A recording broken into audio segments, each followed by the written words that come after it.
Hello, beautiful people in the middle of the season. So happy to Hi see you. Hi, everyone. Berit. Hi everyone, and welcome to our live session. Hello. Extremely glad to see you here. And today we're gonna talk about contracts. We're not gonna dive into your portfolio, into your personal brand, but we will speak about something the hardest to discuss for creatives, but the most comfortable for our amazing guest speaker, Kunbi, the one and only, the most influential lawyer in the wedding industry. And we're extremely glad that you joined us and we're honored to have you here. And guys, before we dive in, I will ask you as a tradition to put in the chat your name, your kid's We're gonna name, meet. if you want to put your kid's name as well. Guys, I see that he want to they want to introduce themselves. All right, your name, where are you joining from, and your profession. And they always encourage you during our 1 hour session to put the chat on fire because I'm speaking from our experience. The lawyer time is most expensive. Yeah. So please take maximum advantage of this charity time that Kunbi be so generous to give us her insight and her wisdom, and ask as many questions as you can imagine. Give comments, be present. Because again, I know that you are creatives and legal part is the hardest to take care, but that's essential part of the business and that can reduce stress or create stress. So let's make our best to reduce stress. And like the name of the session today is First Line of Defense: Contracts Built for Uncertainty. And with that, I will pass over to Daria to give a best introduction for Kumbi, and then we can start. Yes. Hello, everyone. As Alina mentioned already, we experienced the pain, the first hand as we continue to grow. One truth becomes clear: no business can thrive without solid legal foundations. It doesn't matter how much we want to dedicate all of our time to creative things, the legal foundation is a priority. This is why we're so excited to have today Kunbi as our guest. She's a powerhouse business attorney with over 15 years of experience. You can correct me here, right? 15? Yes.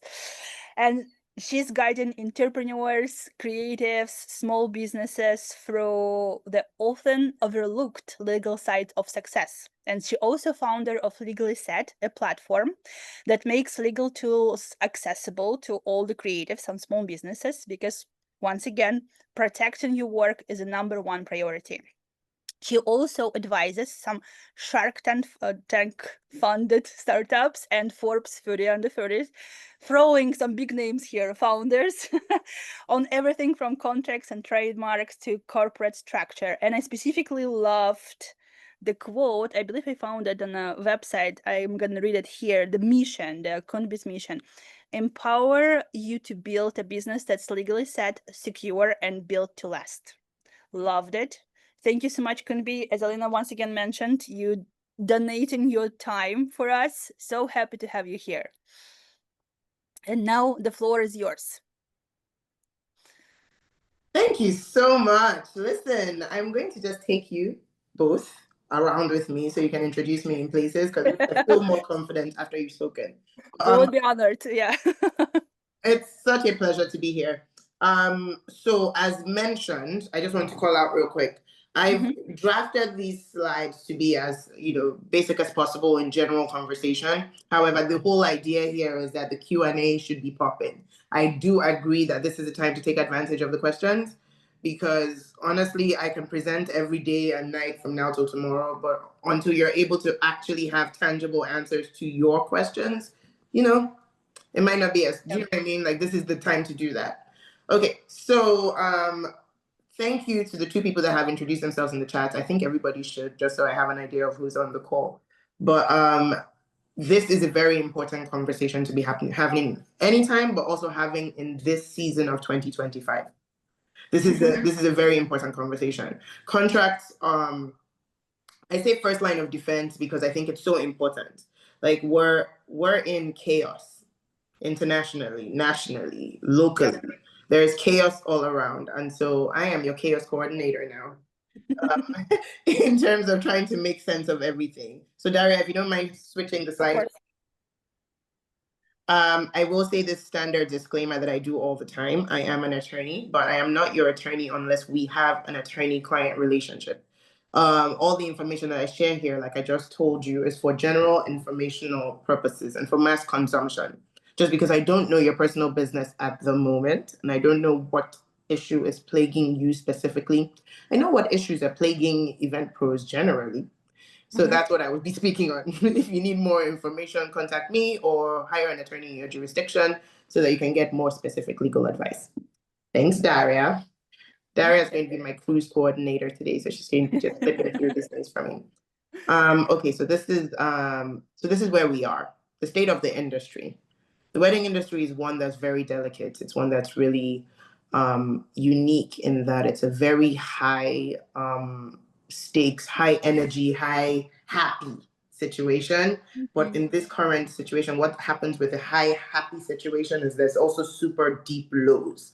And there are deep lows happening in the industry and have been brewing since COVID.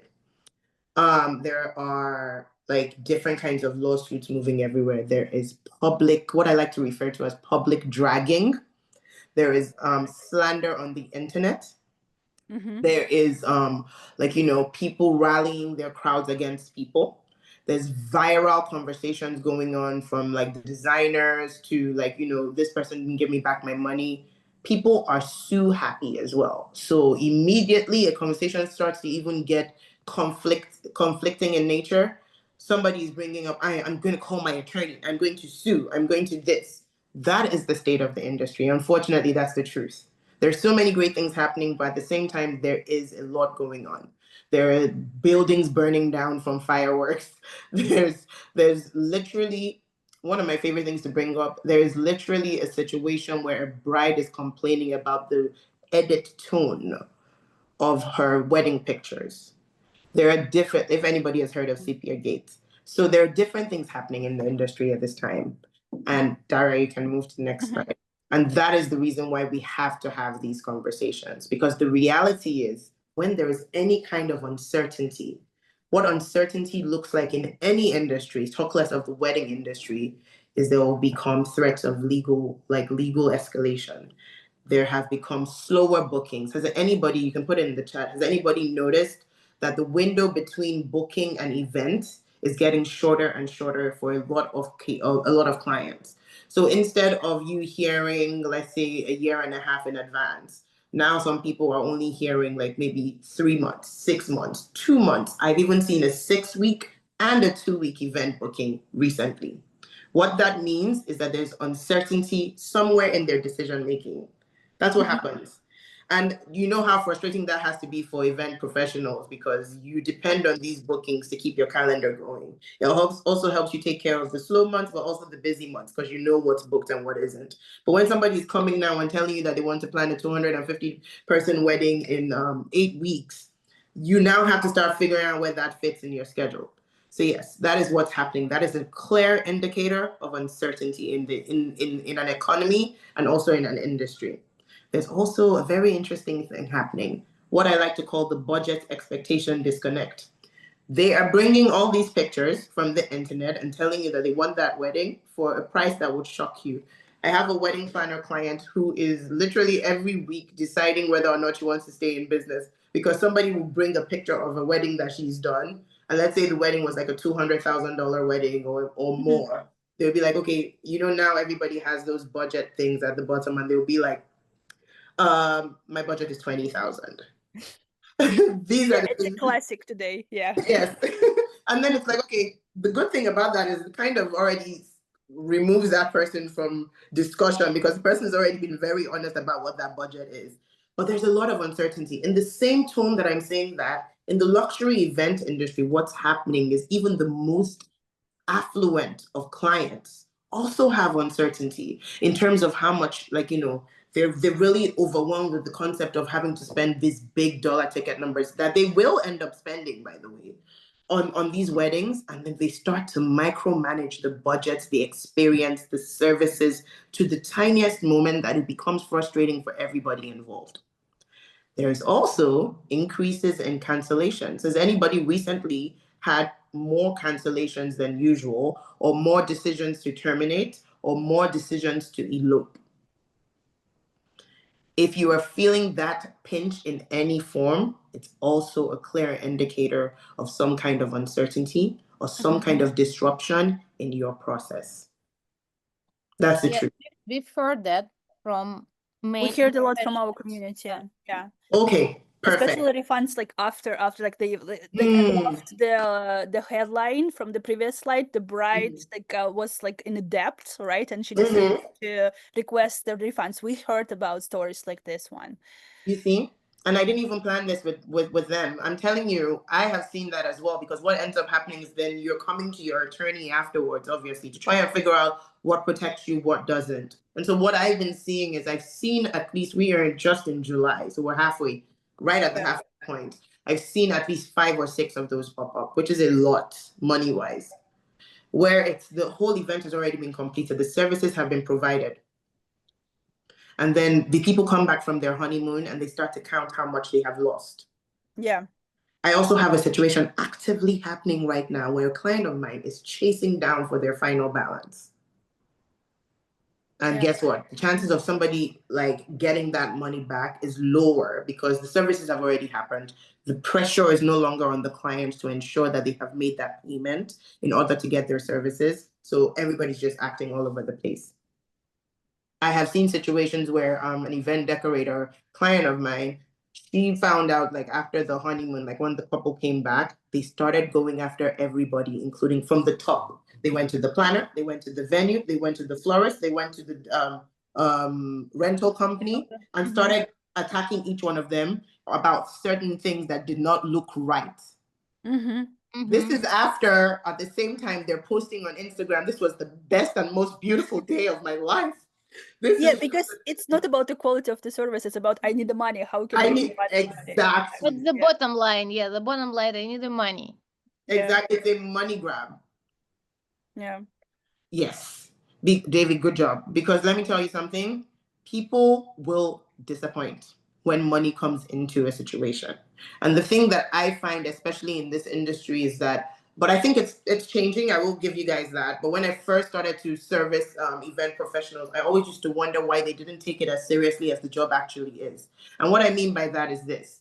We get confused by the fact that because we are providing gorgeous and emotional services, right? It does not have the same monetary value as someone who is managing finances at a hedge fund, or someone who is writing contracts for business professionals. Or my husband, for instance, who is, saving lives as a pediatrician. So the thing about that is that we start to remove all this like value from the work that we do because of the feeling that it gives the client. And that is not the way to go, because at the end of the day, you have mouths to feed, you have people to pay, and you are providing this service in exchange for money. So you have to this is the reason why I understand that there's an uncertainty in the wedding industry. There should be no uncertainty when it comes to your pricing, services, and your contracts. Exactly. Do we understand? Yes. Yeah. So for me, what uncertainty looks like in this wedding industry is that there are too many blind spots being left by the service professionals. We can move to the next slide. And for me, that will always come down to this. Before we get into it, I know that I like to call myself the boogeyman when it comes to all of these things, because I'm always telling you about things that you're doing wrong or things that bad are happening in the industry. But the truth is, all of these things are protectable, yes, in some way or the other. Not necessarily maybe preventable, because certain things will happen regardless of what you do. But you have to be able to rise to the occasion, and you have to be able to have those protections in place so that they can support you during that period. Another thing that I have to say, and I may have not mentioned, that's fine, no, you can keep there. You can go to next. Another thing that I may not have mentioned is that, for lack of a better word, I was going to say SHIT, but stuff happens. Stuff happens. Like, one thing that's guaranteed in life is that stuff is going to happen. The degree of it is what might differ, but things will go wrong sometimes, or things will throw you up for the loop. How you have created protections in place is what's going to help you get forward. In certain places, there might be prevention, in which it's like, okay, I avoided that because I didn't even have to have that conversation. But the things that you can for certain protect, you protect. That's the truth. And you protect those things, in my opinion, the first line of defense, it stands for contracts, the documentation and communication you're keeping, and then all your contingency planning, which could include insurance, should include insurance. What I will be talking about today is contracts. We good? Yes, we're ready. Moving forward. We're ready for the contracts. Let's go. So yeah, for me right now, contracts matter more than ever. And I feel like a lot of people, like if you agree with me, please just say something in the chat, because I feel like we are seeing the rise of contracts being the belle of the ball when it comes to your client relationships. Why this matters is because from the beginning to the end, you and the client are going to keep going back to that contract to guide how you handle each other. When there are good things, when there are bad things. Because contracts will always set expectations. They're going to protect your cash flow. They will help you define what it is that you are doing in the first place. And then they're going to help you avoid conflict and clarify what's right and what's wrong, or what is to be done if something goes wrong. Dara, I can move to the next page. It's not just about formality anymore, because one thing that I've seen is that it's getting, like, again, I will say, it's getting less and less every year. And I hope I have something to do with that, but I also hope that experience is helping people shape their decisions on the long run. But more and more people are ensuring that they do have contracts between their clients. And I know that it might sound to somebody that's listening to this right now like, okay, what do you mean? Of course, everybody has contracts. But the truth is, not everybody does. Because we come into this period where we're so comfortable with the client, or we're comfortable with the relationship, or, we really want the booking and we're like, okay, I'm just going to go ahead and get started. Or, we already have an agreement on what is, I've sent them an invoice and they've paid it or they've approved it. That is not a contract. That does not specify what it is they're paying for. It just shows that you have invoiced them for money. That is not enough anymore. It shouldn't be enough. It shouldn't be able to, because you want to avoid the anxiety and the uncertainty of knowing where the money is going to come and if you're going to be able to get paid. Make sure that your contract is solid. Make sure that it's not just obligations, it's plans. Make sure that it's clear what service I'm providing. For instance, Barrett, what did you say you do? You are a photographer, for instance. Okay, so how many hours are you going to be working for? What kind of service, what kind of photography are you going to be like? What kind of service are you providing? Is it event day photography? Is this rehearsal? Is this a 1 day, 2 day, 3 day? Because if your client is anything like me, or me being an ideal client, for instance, I'm Nigerian. Our events aren't 1 day events. So, like, what event is this for? Do you know what I mean? And in where, in what venue, in what location, in what country? Right. Making sure that that's very. I do anywhere from one to 4 days. So typically. Exactly. So you know what I'm talking about. You want to make sure that is clear, because I have had a situation over the last year where the client wasn't clear as to which event the photographer or the planner was handling. So in one case, they had wrongfully assumed that the planner was going to handle the entire wedding weekend, but that wasn't what was specified there, especially not for $8,000. So so they had put, like, the client on the other hand had thought that it was just the event day itself.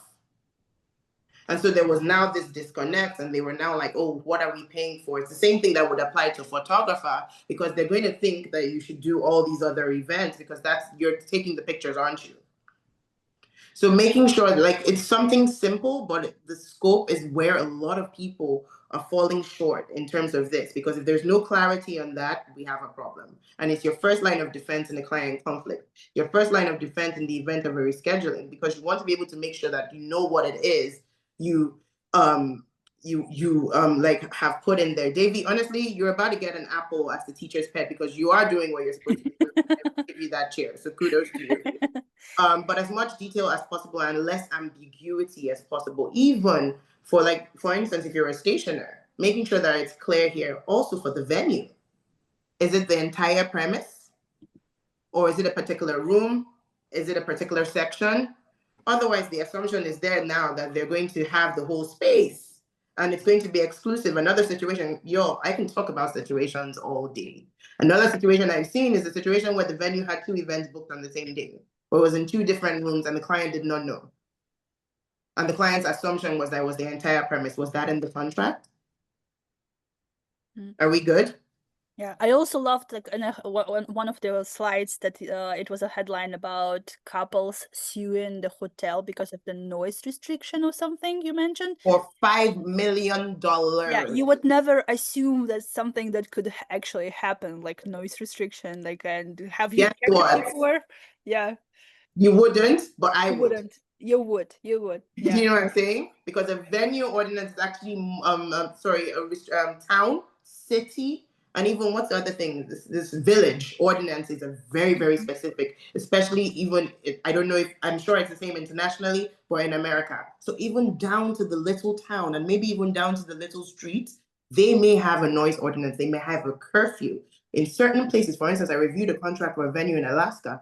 And during my research, I found that down to the time, you cannot have loud sounds after a particular time. Even in that area, or if the venue is located in a residential area, by 10 p.m., all of that has to be off. The client needs to be able Sometimes to even earlier. Yeah. way earlier. Sometimes even way earlier. It could be 7 o'clock. That if you do not communicate that, if that is not communicated to the client, then there's something there, because that may have decided to change their decision making in terms of the venue that they were going to select. Or maybe then they wouldn't have gotten like Pitbull or Lil Jon, who's going to yell from the beginning of the day till the end and loud. Or maybe they would have gotten a violinist instead. So you see how that changes the dynamic, and how all of a sudden you're getting pulled into a lawsuit for something that maybe could have been discussed and properly articulated in the agreement. Overseen. Yeah. So that is even, that's well, so that's not even, that's the contract, that's something that falls into the contract. That's something that, for instance, the planner would also put in there and say that they're not responsible for any ordinances or anything like that, or the failure of any other vendor, for instance, because that's not their liability. Granted, a client might push back and say that maybe that's something that the planner should have been on top of, but maybe it's not something that they could have anticipated. Do you see where I'm going? Another thing that, especially with photographers, for instance, that you really need to be on top of is deliverables. Because that is where I feel like photographers, videographers, content creators, actually almost anybody, really fall into a little mess, because those deliverables have to be clear and tangible. And may I add, have timelines on them for your own peace of mind. And with those timelines, maybe don't make them hard, make them estimates, so that it's not like you're being held to down to the 11th hour of that deliverable, and making sure that it's understood that there might be reasonable delays due to, different things. Alina and Daria, I'm good to talk like this, right? You guys, like, I just want to touch on that because I know that time is of the essence, but I'm here.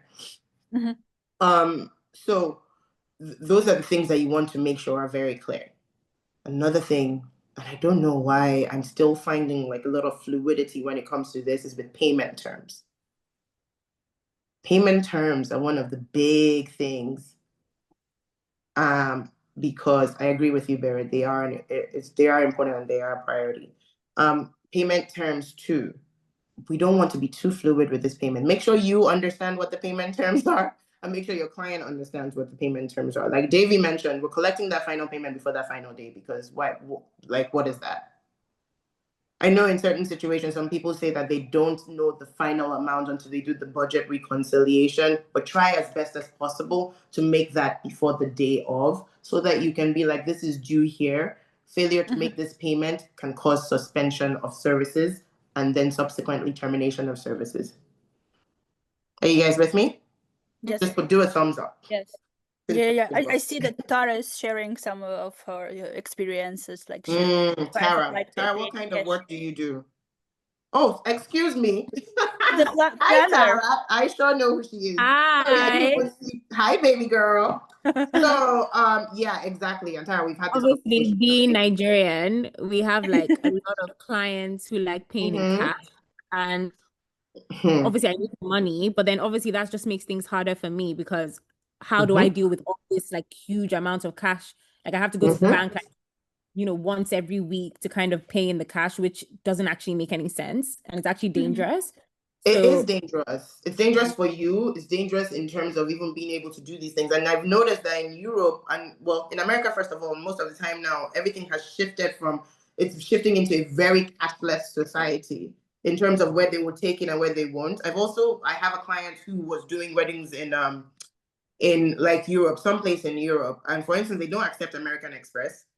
So a lot of places want to accept American Express, but like I remember this was a wedding in Paris and it was a very big budget experience. And then all of a sudden you're expected to put that money on your card, for instance, which could then be a problem. Do you know what I mean? And then also carrying cash. Girl, ain't nobody want to go to jail. Yeah. But once they think you're a Exactly. fraudster carrying big money, like this is not small money, especially if you're playing in the luxury industry. So with that, this is where I have another presentation that I call How to Train Your Clients. And the reason why I call it How to Train Your Clients is you teach people how you want to be addressed. You also teach people how you want them to relate with you. And as a service provider, you hold that power.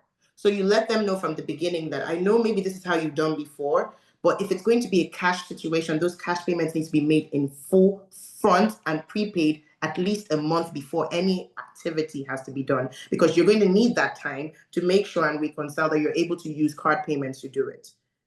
You could even go a step further and be like, I do not receive cash payments. You figure it out. Put it on a prepaid card. I don't even know if you can put 500,000 on a prepaid card, but whatever it is, do what you need to do to ensure that this is not a problem. Wire transfers are widely acceptable. Make sure that those wire transfers are done within 1 to 3 business days and the client provides confirmation. And those wires are made directly to the vendors as much as possible, well in advance of the deadline. Because these cash payments, and I know exactly what you mean, Tara, and the problem is that with, like, I'm Nigerian, I can say it too, they will extend these dates, and then this payment is the day of the due date that they're letting you know that all you have is cash. And what are you supposed to do with that without impacting the event date itself? Yeah. Very frustrating. Very frustrating. Yeah. So these are the things that you want to make sure is clear, especially for cash flow. If you're, like, for instance, if you're somebody like Tara, who's also in event production, a lot of stuff hinges on you being able to make those payments at a very swift and seamless way. So anything that's going to interrupt your process as well, I will tell you that I would also put in certain contracts statements about how client is committing not to carry out any actions or impede the process in any significant way. The reason being we're saying that is because sometimes the clients are the ones that, like, not sometimes, most of the time, the client is the one that is impacting the swiftness or the way the process is going. And then they will come back and hit you with, well, I do not like how slow you're going. Feels like everything is like pulling teeth. Is it really, or is it you? These are the things we want to kind of eliminate from the beginning. Yeah. Which brings me to my next point. And honestly, I'm hitting all these points before I even get into the slides, but you also want to make sure what client contracts do is shift or limit your liability. Liability is probably the biggest reason you want to go into a contract. And by liability, I mean avoiding liability for certain things. By that, I mean avoiding being responsible for certain things. Because what ends up happening is that if a contract is too loose or silent on certain things, the client might have an upper hand in who is responsible and how much they get back from you. For instance, would you have ever thought that maybe in your contract, especially like a planner or even like a DJ or something, that you want to make sure it's clear that, yes, you might have cords, and that if somebody slips on a cord that's left out there, you're not liable, for instance? Because I know a situation where a planner somebody came after them because somebody slipped on an entertainment or somebody's cord. Yeah. And then they were being... I have a heartache right now. Listen to the stories. Yeah. Yeah, I'm sorry. That's the whole point. That's the thing. Like, no, honestly, I could have told you from the beginning, lawyers are not fun. We bring bad news. But sometimes we can bring good news in that maybe we'll be able to help you get out of it. But that's the truth. Yeah, yeah. No, Anyway. those bad news, actually, this is great because it helps us to prevent everything. I used to be the planner, so I have all the scares you described. We had a client destroying the room after the wedding, and because the contract was on us as a wedding agency, we had to pay you see what I'm saying? the significant amount of money. Yeah. Look at that. And a lot of you are carrying on liability that you have no business carrying on. That's another thing. So you want to save the money now by making sure that your contracts are clear and clean. Dara, you can move to the next page so that you're not having to deal with this by spending all that money in a court fight. So like I mentioned, Dara, you can even move on from this. You do not want to rely on a handshake. You do not want to take anybody's word for it. You want to take their written signed contract. Yes. That's the truth. Yes. Because all the things that assumptions are going to do is make somebody the wrong party holding the bag at the end. Because you're going to start relying on what she said yesterday or what he said like 2 weeks ago. I mentioned this everywhere, and I know I'm not even sure. Alina, was it you or like I can't remember who was at my last presentation and Engage. But like one of the things, for instance, that came up for 2 different clients of mine, one is a venue, was they had made an oral agreement. They had no business making in the depths of COVID, right? Because they didn't want to lose on money because the client had to reschedule, and they had decided to agree to a rescheduled date in the middle of a Saturday that I think they was Saturday for a venue's big booking day. That's literally the asset that the venue has. Do you know what I mean? Saturday for any wedding professional is like a big date, but they had agreed to a multiple rescheduling, and the client had agreed to the fee, but it was all oral agreements. And then obviously when the time came, they said they don't remember that. You do not want to rely on oral agreements because what you entered is a written agreement. Go ahead and make sure that the written agreement is updated with the updated terms. And sorry? I'm just nodding. Yes. Okay. Anything that materially impacts the relationship, the deliverables, the provisions, you want to make sure that you're updating. And please, my friends, these DMs, let's stop this. Let's stop this. The screenshots. These screenshots, these Voxers, even still, because some of them can be recalled. We need to stop that. We need to make sure that it's clear. We want to make sure those are not contracts. Make sure that you come back to your contract. That is your binding agreement. That's something that's guiding the relationship. Make sure that it's clear. And I have to just say, everybody's always like, oh, I don't need a lawyer. I don't want a lawyer. But guess what? Your clients always seem to have lawyers, though.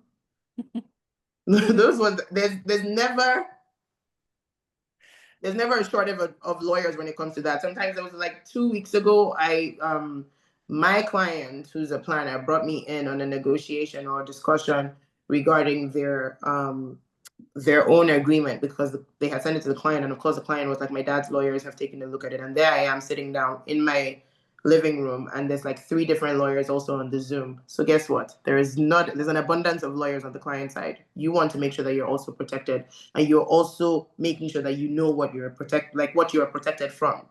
Dara, you can move to the next slide. I hope this is making sense.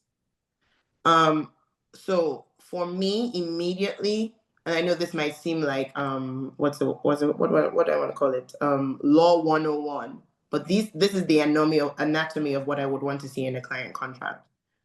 And obviously this might not be completely comprehensive, but in general, this is what I want to see. I want to know immediately who is entering the contract. Because guess what? Even at this moment, right as we speak, I have a client who's dealing with that because the financier of the event is not the party in the contract. The couple is the party in the contract, but the financier is being an irritant now after the event is over and refusing to pay a certain amount. There's no particular The agreement. contract is with the couple and the paying person is someone else. Is the parent. It could be parents, yeah. Yeah, I mean, I'm just saying yeah. Yes, which is which I know that quite a few people have experienced.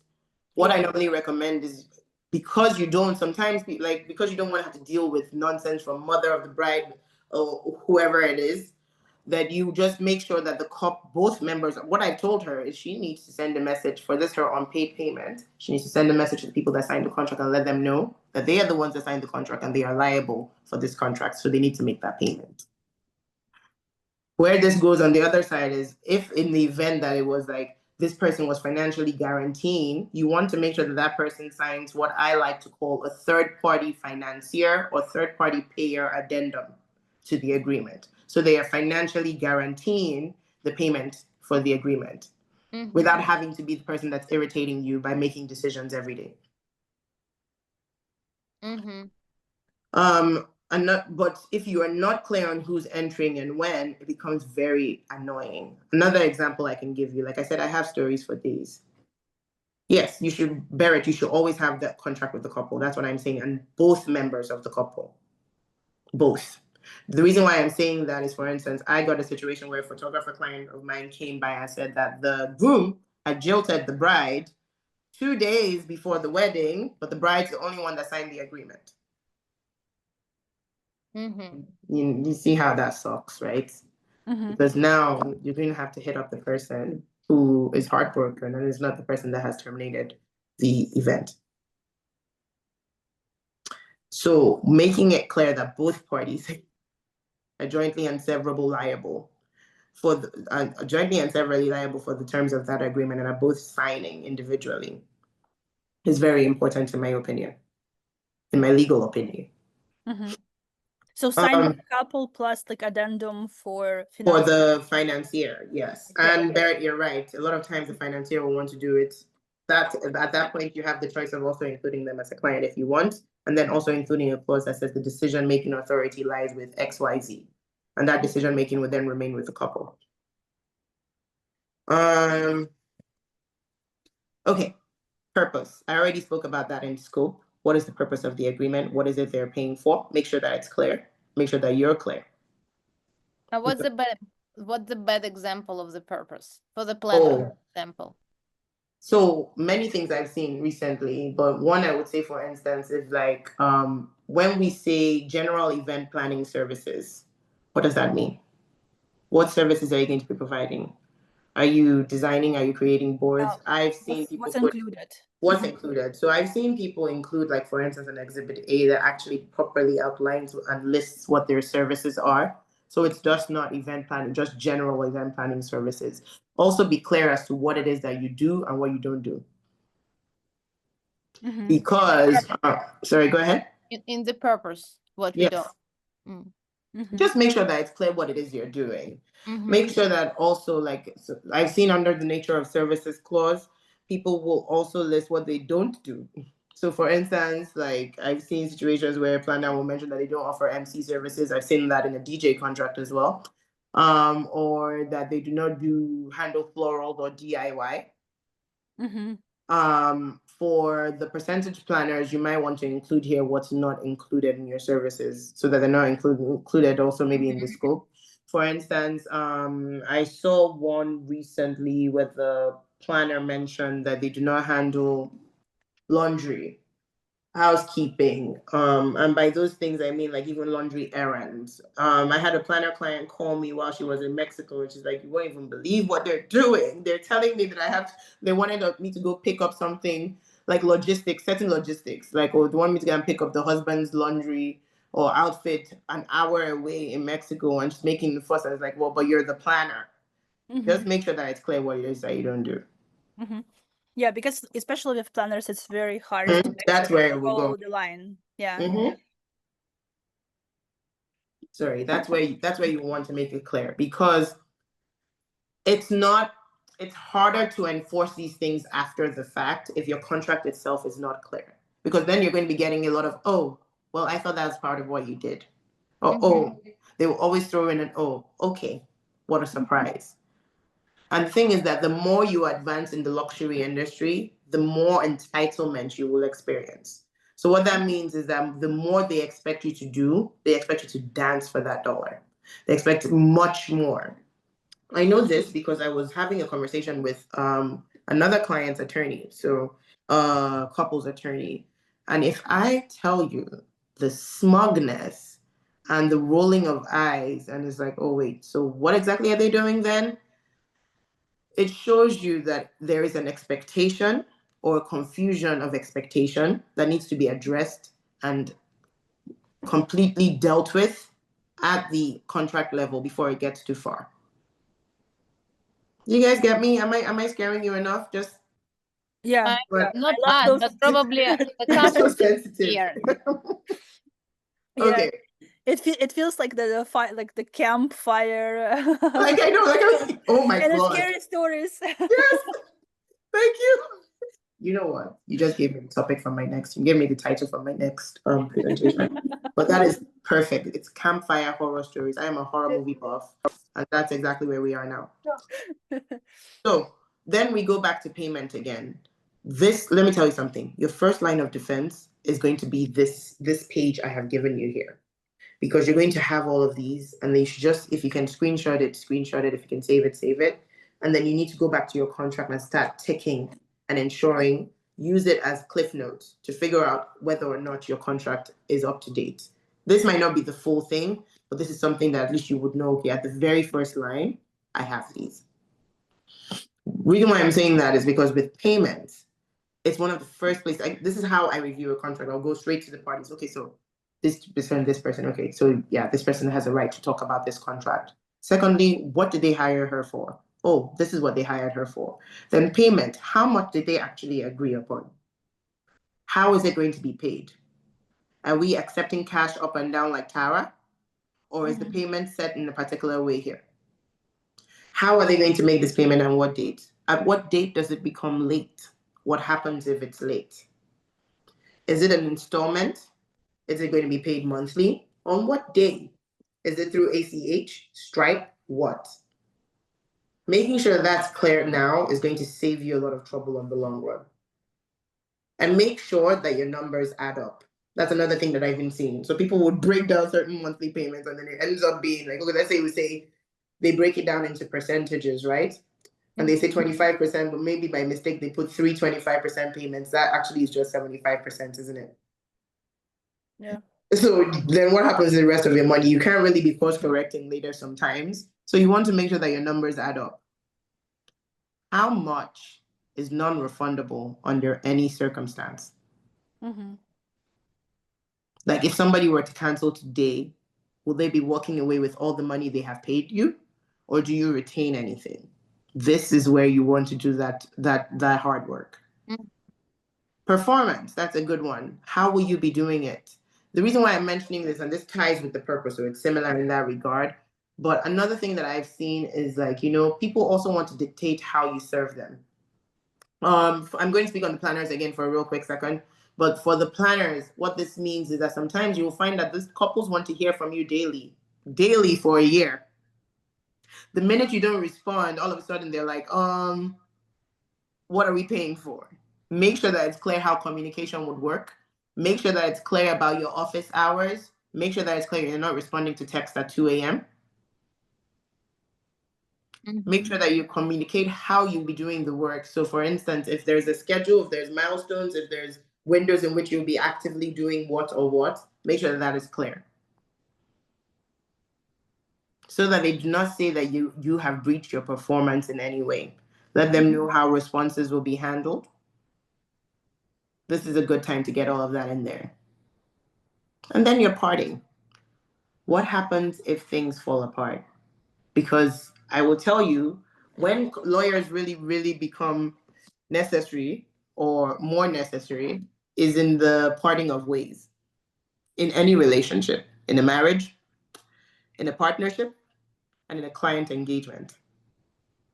It is when you are leaving something that it becomes very, very necessary to know what the contract says. So you want to make sure that your contract is not silent on a termination. You want to make sure that your contract is not silent on what constitutes a breach of the agreement.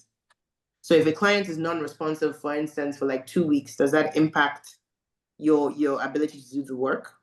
Will you notify them and let them know that, hey, I've been asking you for feedback on this? Or for instance, if you're a stationer, I know that time is super sensitive, for instance, for you to go into production or for you to be able to create this or the other. Yes. If you're a caterer, time is really of the essence, especially in this season of tariffs and supply chain issues, for everything to be at the exact time and in the exact window for ordering and execution. Is it clear? Do you want to mention that as a possible breach? You want to make sure that it's clear. You also want to make sure what's clear as to what happens if a wedding is cancelled or if they cancel your services. Will I be retaining the non-refundable retainer and any payments up until that date? These are all the things I want you to really consider. Then I will go down to provisions and let you know that this is where I find that almost 6 to 7 out of 10 of the people that I come across are coming up lacking. I feel like everybody just focuses on the primary parts of the agreement and then forgets the legalese that we like to see in our contracts. For instance, what governing law? Do you want to have to start jumping up and down to go fight your contract in different places? Or do you want to let them know that, for instance, the law of New York was what governs the contract? The law of where you are based. Do you want to make it clear now, for instance, if it's arbitration, mediation, or what kind of resolution is happening with a dispute? You just want to make sure that those are in there. Do you want to mention, for instance, like I had mentioned before, that both clients are jointly and severably liable when there's multiple clients in a contract for the terms of that agreement? Do you also want to mention that maybe, just in case the courts find maybe a little bit of my contract is not legal, it doesn't mean that the whole contract is void. It means that just that part is removed and the contract still stands. You also want to mention that the entire agreement, even any amendments, any things that you have added onto the agreement, everything constitutes the whole contract. Do you see what I mean? Those things sound ridiculous, that they don't sound like things that you would immediately think about, but things that you want to make sure that are in your contract. Dara, you can move to the next page. What I want you to take away from this session today is to ask yourself, especially taking all those sessions in and making sure that you're putting in that time, is your contract today as it stands, is it protecting you or could it possibly destroy you? Are you sure that that contract as it stands is able to protect you and your money in the year of our Lord 2025? Because 2025 has been curveballs. Some by the government, some by natural disasters, that there's a lot of uncertainty, some by financial situations, that we want to ensure that at the very least, as it stands, it's doing what it needs to do. And it's doing what you actually intend for it to do. You can slide. Because right now, mediocre contracts won't do. So what my task for you today is, what I want you to do when you get off or when you have time, I know this is a very busy season for a lot of people, is take notes on what actually worked for you in the last year. This last year, normally I would say the last few years, but I think even this last year. So from July 2025 all the way back to, let's say, June of last year. How did it protect me? In what situation was like, oh, thank God, my contract had that, so it was easy. Whatever, and then in the converse, I want you to also now do, what was it in my contract that my client got away with? So that then you're able to realize and analyze what it is that, for instance, you would want to speak to me or another attorney about, so you can talk about making sure that that never happens again. Another thing I want you to look at, because I know the season we're in the season of ChatGPT. We're also in the season of, oh, hey, what do you have in your contract? Just send me your contract. Let me see what you have in your contract. So there is some nonsense inside people's agreements. And by nonsense, I mean it in the nicest possible way. Because one time I would just be reading something and I'm like, wow, I am fighting for my life because I cannot make head or tail of what this person is trying to achieve. So make sure that your contract is not conflicting, because a lot of times when you copy paste different variations from different people, oh, I like this person's indemnification language, or I like this person's limitation of liability language, I like this person's scope of services. You want to make sure that something else in your contract is not conflicting with that language. Or because you've been copy pasting everywhere, where you've now created little loopholes in which your client's lawyer is just going to walk straight into and get that information and know that, okay, I know how I'm going to tear up this contract. You get me? Yes. Yes. I love especially the ChatGPT comment. You know, listen, That is the one that will always throw me. Like once ChatGPT gets into something, and ChatGPT will really let you know. I'm sorry. Like ChatGPT will really convince you that like some of that story is just so good. It sounds good. Once it starts to sound good like this, you're like, ooh, yes, that is it's it. so smooth. Yeah. We're all done. Anyway, Yeah. so with that in mind, just make sure that you're protecting that clear refund and payment provisions, and you're also insisting on everything in writing. Make sure that you're checking also, look at your money, look at everything that you've written, and make sure that it's clear what happens in the event that you have to either give money back or not give money back.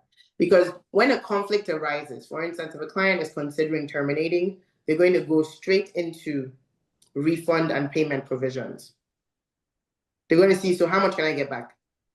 How much is it clear? So for instance, a client of mine, she received a termination notice, I think 2 months into the engagement. And before she even had to write anything, the client itself had said, oh, I understand that my retainer is non-refundable, but how about can we just sign a termination agreement? So that removes the ugly conversation from being had.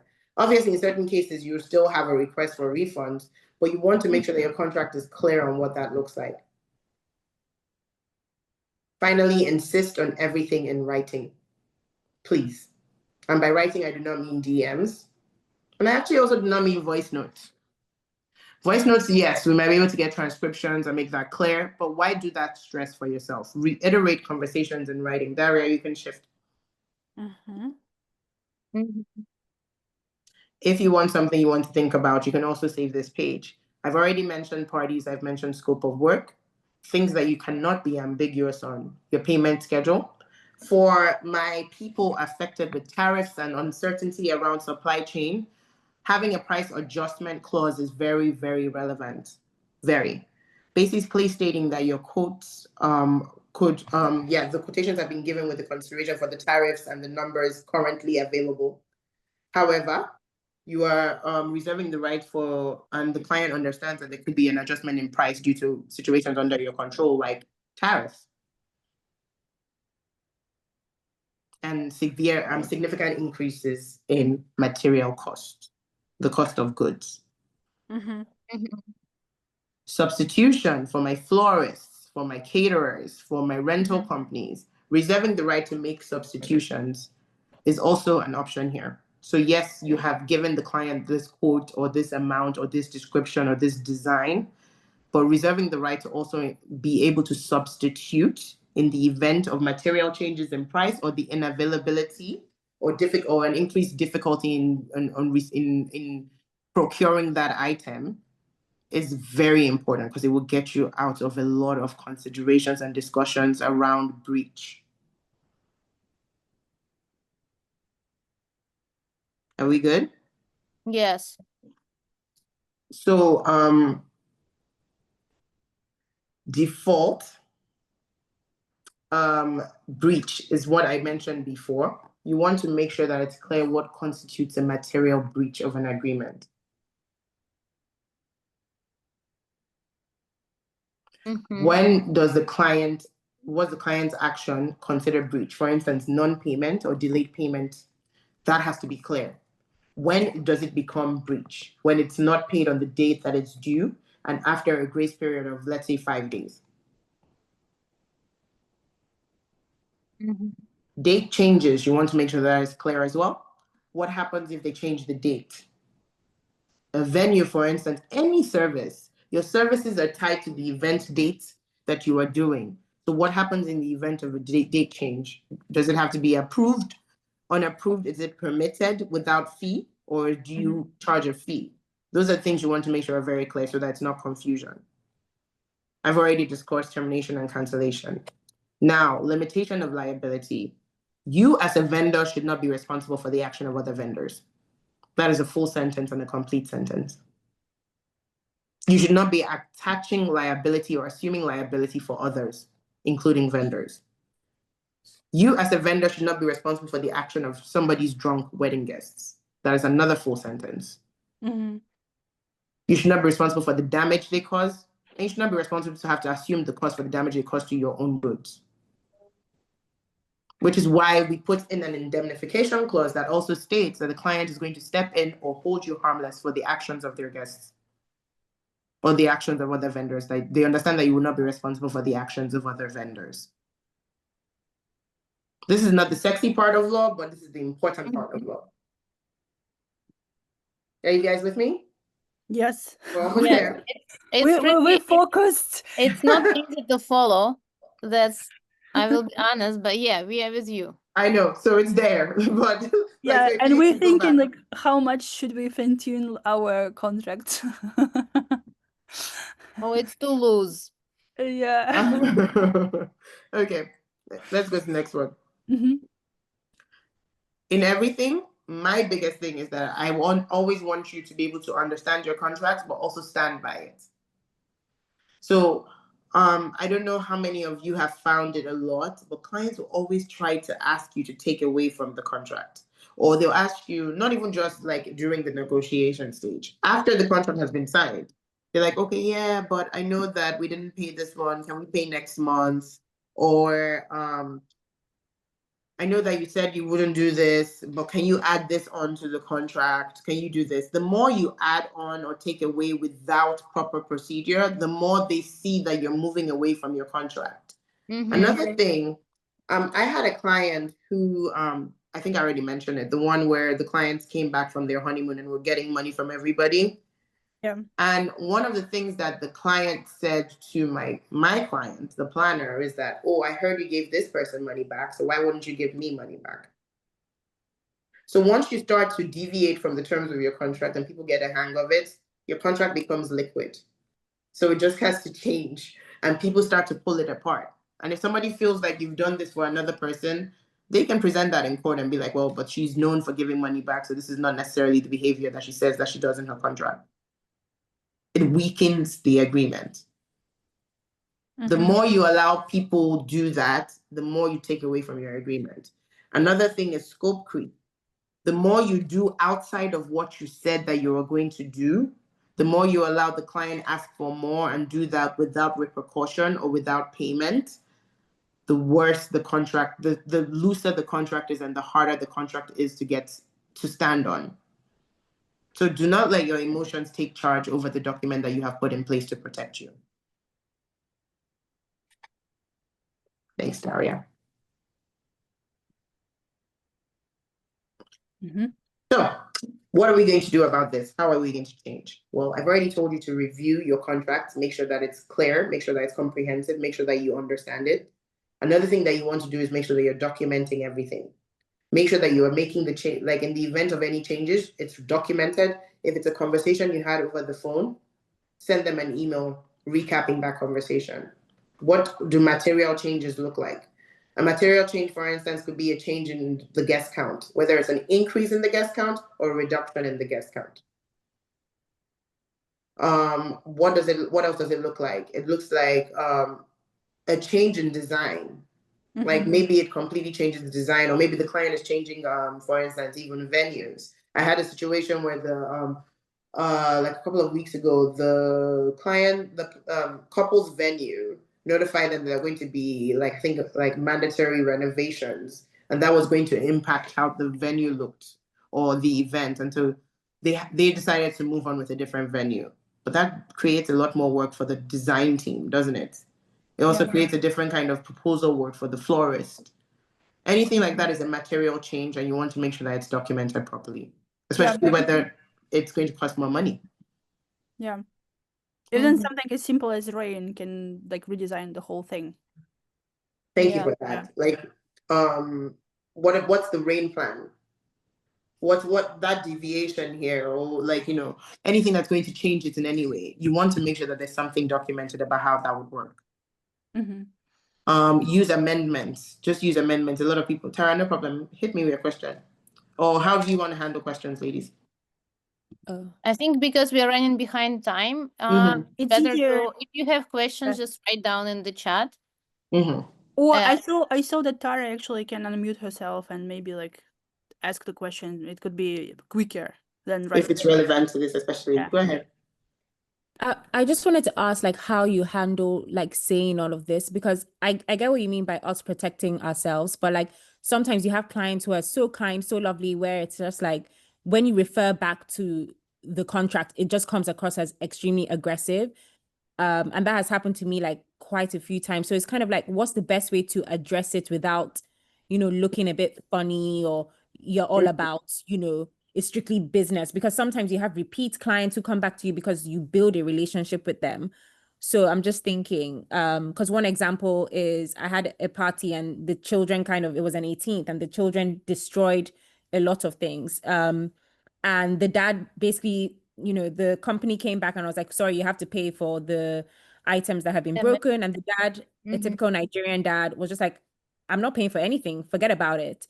And I didn't know how, so he was like, Tara, I don't know what to do, but it's in my contract that he will have to sort out, anything that goes wrong at the party is not on us. So I didn't know how to say it, because obviously that lovely people, I don't want to ruin a relationship with them. So yeah, I guess that's my question. Okay, so yes, and I know the nuances when it comes to, especially like with culturally when we're having these conversations with these parents, right? But there's two things. One thing I've always recommended, even if you're the sweetest person, is you need to be having two conversations without fail about things with your clients. The first conversation is at the onboarding stage. So that communication has to be clear and be like, okay, I know we're about to have a very amazing time. In fact, I'm convinced we are about to have the most beautiful time. But this is also a business, and I have to have a serious conversation with you. And these serious conversation, what that means is that there will be certain things, for instance, that I do not play with, and one of that is my contract. And you might hear me from time to time refer back to the contract. It's just so that we are both protected and we are both staying on track to avoid any issues before or after the event. You have to have that conversation. You can joke with them and then you'll be like, okay, now we're here. This is the serious part. And I don't want you to take offense in any way throughout this process. I am just trying to ensure that we have a smooth sailing relationship.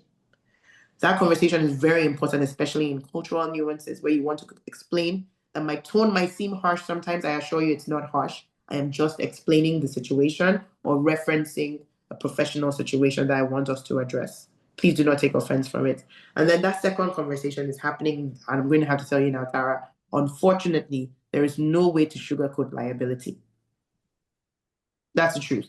There's no way to sugarcoat liability, because at the end of the day, you're the one that's going to end up with it. And it's the reason why, especially for events, high risk events, if not all, you also ensure that the client has event day liability insurance for certain things, so that they're not even like, he needs to go ahead and get like should have gotten event liability insurance, especially for children's events, because chances are children ruin things.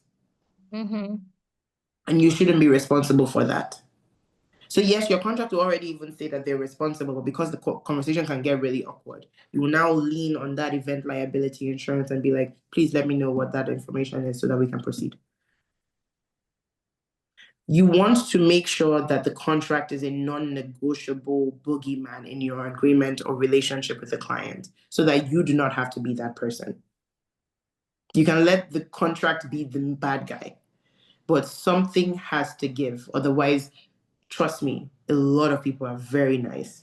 Some of them might even cry. You have to be able to navigate it in some way or the other, or you're going to be losing money year after year, spending money, plugging the holes that your clients are creating and making.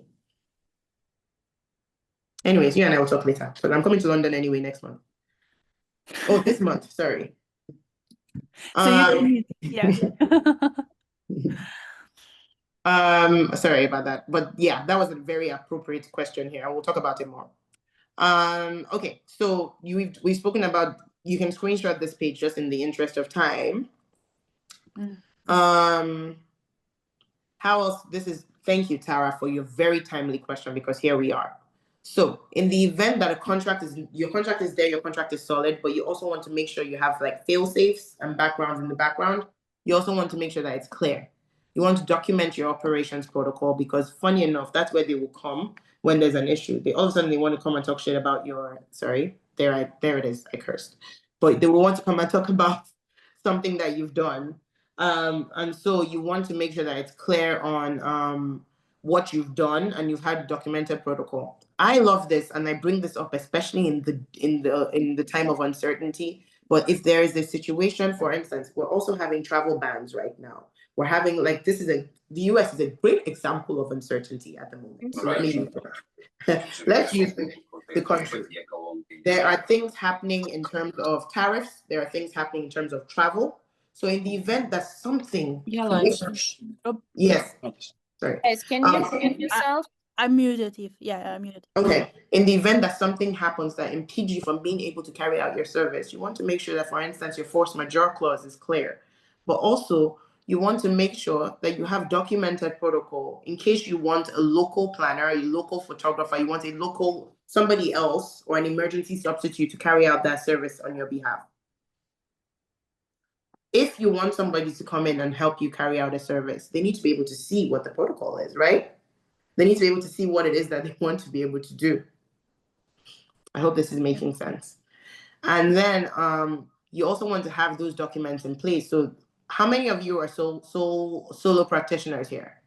Or people that are just doing this as a single company? Or do all of you kind of have staff or contractors?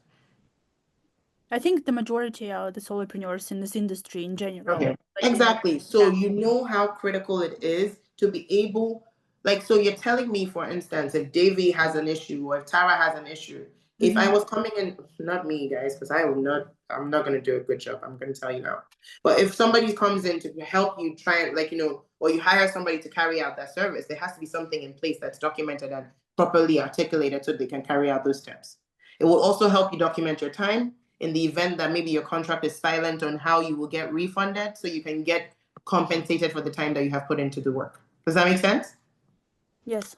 A lot. Okay. Dara, you can switch to the next slide. I think we're coming up to a close. This is the bottom line. You need to review those contracts for loopholes. You need to look for loose ends. You need to look for your ChatGPT language that doesn't need to be there. You need to look for anything that's not supposed to be in your contract. So make sure that there are no conflicts. You want to make sure you understand what your contract says and how it protects you. And then, just as comfortably as Tara has mentioned it, you have to be prepared to discuss and also stand by what your contract says. You have to. It's part of doing this business, because otherwise people will take advantage. Because your contracts are just one line in defense. There's so many things, other things, operating procedures, your insurance, your continuity, which I'm happy to discuss with you guys separately. So please make sure that you're doing the work to ensure that your first line of defense is solid. You can slide. Make sure that you actually have attorney drafted contracts. Make sure that they are clear, make sure that they are state and location specific. We've talked about things like even simple like noise ordinances, but there's specific things that might come into play in your state or your locale that you want to make sure are covered. For instance, in Europe, in the UK, for instance, the GDPR is a big thing in terms of ensuring that you're also explaining how you're handling data. And those might necessarily have to be inside the agreement itself. So you want to make sure that those nuances are clear and covered in your agreement. You can sign. So yeah, we can keep this conversation going. I'm open for questions if there's still time for that, but you can also scan the barcode, or I'm going to send you everything. I will also send you over the next week, I'll send it to the ladies and they will send it over a checklist that I've created, along with a discount for Legally Set, where I sell contract templates so that you can buy the contracts and you can also get 40% off your contract if you use the Wet Vibes promo code.